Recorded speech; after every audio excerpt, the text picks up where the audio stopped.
Welcome back, everyone. Hope you all had a great weekend. I have some solid setups for this upcoming week, possible swing trade. But as always, before we get started, be sure you subscribe to my channel, click that thumbs up button, and click that bell icon so you don't miss out on any of my upcoming videos. Let's get right into this.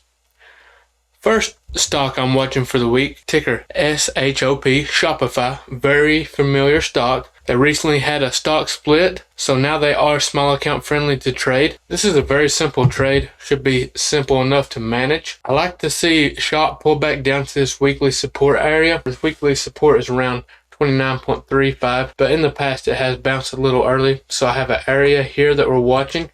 And this is the possible swing trade I was talking about. This is only a personal position I'll be, looking into. If you do not know how to manage this sort of trade, I would recommend staying away from it until you have a solid trading plan. Anyways, I'm looking for it to pull down to this area. In this area, I'll probably pick up some 30 calls, no further than 33 call options. Probably at least use a month out, and it should be pretty easy to manage because if we fail 28.5-ish, if we fail that level, simply get out of this or just follow your trading plan. For me personally, when I'm swing trading, I give it room to move. Let me go a little more in depth of probably how I'm going to enter this. First off, my first entry, I'll probably go a little lighter around this 30.5. If we pull on down to this weekly support, I will add a little to my position. That does add risk, but the risk to reward is here because we got quite a bit of room to the upside if it does bounce. Again, this is a swing trade. You got to give it room to move. 50% will probably be my stop loss on this trade. So let's say I have $2,000 in this trade. I'm only going to be willing to lose $1,000 of it just because, we got to give that stock room to move. You hold something overnight, the stock's going to move up and down. Sometimes it'll go down a little before it continues up the way we want it to. So we have to give these room. I think we could see a $10 move in the near future, but I would definitely be out of most of my position by then. I usually trim in increments of, on swing trades, I usually start trimming around 30-ish%, preferably 50, because I at least like to get one-to-one risk reward on that starting off on my first trim. But as you can see here, my stop loss will be, for instance, let me give you an example here. This doesn't have to be set in stone. Let's say, let's go out to the weekly. You can see we have that 52-week low, 28.21. So I would imagine 28 would be a good stop loss for this trade, okay? It's safe to say if we fail this 28, we got room to the downside.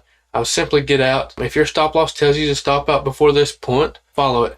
Do not listen to me. I'm just kind of walking you through my thought process on this. I would not go super heavy on this trade, no. Yes, we have plenty of room to the upside, as you can see here. Nice resistance around 40.8. I'm not saying we'll reach that, but I do think we'll have, a nice push to the upside in the upcoming month or so. So if you want to go a month, 2 months out, use the monthly options. Looks decent. Second stock I'm watching, ticker AMZN, Amazon. Very, very familiar stock. They too had a recent stock split. I'm going to be looking to take it short, and that's only if we pull down here to this gap fill entry at this 132.4. I'm going to be looking to pick up some puts, probably use the 130 puts for this trade. No further out than the 130. Maybe 131, 132 puts will work fine. Be looking to enter this. We do have a solid resistance at 130.7. Let me show you why I marked that out really quickly on the weekly. As you can see, we have both the 9 EMA and the 20 EMA sitting there on the weekly time frame. It could bounce there. Just be cautious of the area. If we fail that, it's looking real good past that level. Another solid